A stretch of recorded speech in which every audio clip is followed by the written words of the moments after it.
co-main event. One of the UFC's most active fighters in Neil Magny, taking on Hector Lombard, who's coming off a 12-month suspension for testing positive for deoxymethyltestosterone, a designer steroid.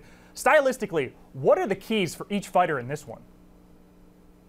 Well, this is a really interesting matchup because you have Hector Lombard who goes at you in spurts. You know, this guy is super lethal just in very small sequences, but he has to pace himself. He's not known as a cardio machine. In fact, he's known as the opposite. If you can get past the first round with Hector Lombard, you have a good chance to beat him in the second and third rounds.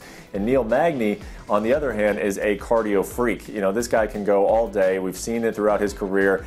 He's always staying in phenomenal shape. It's what allows him to take fights on short notice and win fights on short notice. This guy has a lot of momentum behind him, and his skill set, I think, is now matching some of his raw tools when it comes to his athleticism, his reach, his size. So this is a really interesting fight because you got an established guy in Hector Lombard, and then you have a guy who's trying to break into that top five in Neil Magny. So definitely a crucial matchup at 170 pounds. Yeah, it's Magny's 11th fight in the last 25 months. He has a 9-inch reach advantage against Lombard, a guy 41 professional fights in mixed martial arts, only 4 losses, all of which were decisions. No one's ever finished him.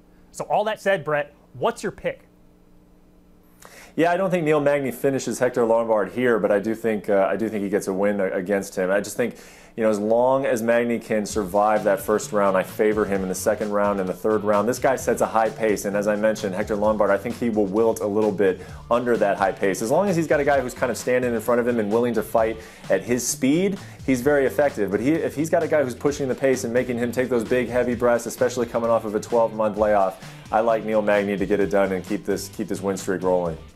Yeah, that muscle mass for Lombard is intimidating, but we know that demands a lot more oxygen from a fighter, and we've seen with him has a tendency to fade late.